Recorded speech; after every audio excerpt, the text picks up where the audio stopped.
Hi everybody, thanks for tuning in to our weekly market update. We're live streaming Facebook, YouTube and on Apple Podcasts and Spotify. I've got Karl and Taylah with me here today. How are you guys? Morning, good, thanks. Really good, thanks Nick. Yes, let's talk about what's been happening in Huon Valley real estate this week. We've had a bit of a mixed weather and it feels like winter's finally here over the last few days. A bit of snow floating about on the mountains and starting to get a bit soggy underfoot in some of the paddocks. How's the market responding to the winter weather in property management, Tara, and what's sort of happening at the moment there? Yeah, look, I thought it was slowing down sort of last week or the end of the week before. Yep. Just with winter, it's pretty normal to see less people wanting to move and pack and that sort of thing, especially with the loss of daylight. Yep.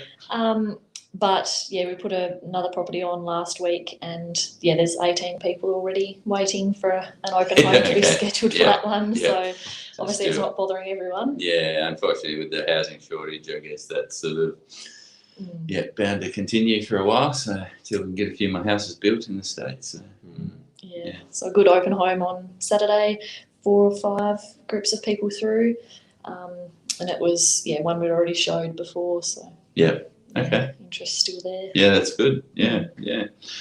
How about sales, Karl? What's been happening over the last week or so? A couple less listings in the office over the last week or two. So how's the activity been on the listings that have been there? So. Yeah, look, exactly. The listings that are there are still going absolutely crazy with interest. So we're still seeing a really good buyer activity. And as Taylah just mentioned, it sort of translates the same into sales as well. Normally we start seeing a little bit of a slowdown. There's a lot less daylight hours, so we can't be showing properties at 9 o'clock at night like we do in summertime. Yes. Should promote that. Yeah. But yes, definitely a lack of listings coming on. So there's certainly that happening where we're seeing people maybe getting a little bit concerned about coming to market right now. Yep. And obviously weather's a thing, and traditionally a lot of people do tend to hold off in the winter time or wait until spring. And we're having a few conversations with people about that right now. When someone asks you for that advice, what's your answer? Yes, it's a great question to be asked at the moment, because there's obviously been such a long period of time that we've had really high activity. That we just don't know how long that's going to last, do we? No. It could continue on for the foreseeable, but with prices now being what they are, it's very potential that it'll start slowing down. So what we can say is that right now we haven't had a slow up in buyer activity here at all, despite the winter. So if you are thinking of selling, my advice would be to not wait. There'll be far less competition during the winter. Plenty of buyers and less competition is a really good thing. Yeah. In springtime, you never know what's happening globally, economically, and different things in the next 3 months. But could keep going up. But it could be this might be the best crystal that ball we ever stuff, get. isn't it? We can talk about what's happening now, and what's happening now is definitely still very, very positive. So is it worth the risk waiting till spring? Yeah. Results over the last week or two, what kind of results above asking price and around sort of expectations of owners have we seen from the offers that have come through?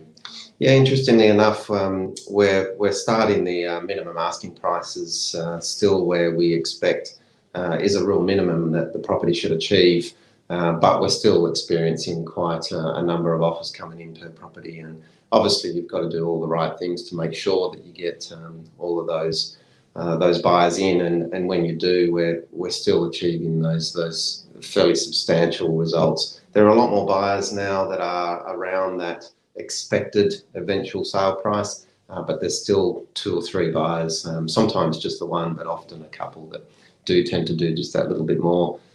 So that's where we're confident that the buyer activity is definitely still there. Yeah, it's interesting when we do our capitalisation and work out what it should sell for and launch our asking prices around those numbers and what the owners are expecting. Yes, we're still getting quite some significant results above that, and even last week a couple of really high results on a couple of the properties that you're thinking, and we are adjusting our value expectations up every couple of weeks along those sort of numbers, and it still keeps going more and more. So yeah, that's right. So at the moment it is still great, but the question always is asked, you know, how long will it last? Coming back to that, when do you sell? And bear in mind that going out the other side, property prices are also elevated. So the best thing you can do really is get the best result at the time that you're selling. Yes. The gap from here to here is going to be the same. If you stay in the same market, isn't it? Yeah, that's right. Yeah, yeah. Cool. All right. Thanks everyone for tuning in. It feels like we've been saying the same thing for about a year on here, so I apologise to everybody if we're boring you with the same sort of news that the market's great, there's not enough houses, and we've got tons of people wanting to get into those houses. So that's sign of the time, sign of the market. I think it's a national problem now. It's been a Tassie problem for a while, but it's certainly a national problem now, and an international problem in a lot of countries as well. So not sure when the end is, but we'll keep updating you, and see you next week on the podcast and video, and see what news we've got for you then. So fantastic. See you guys.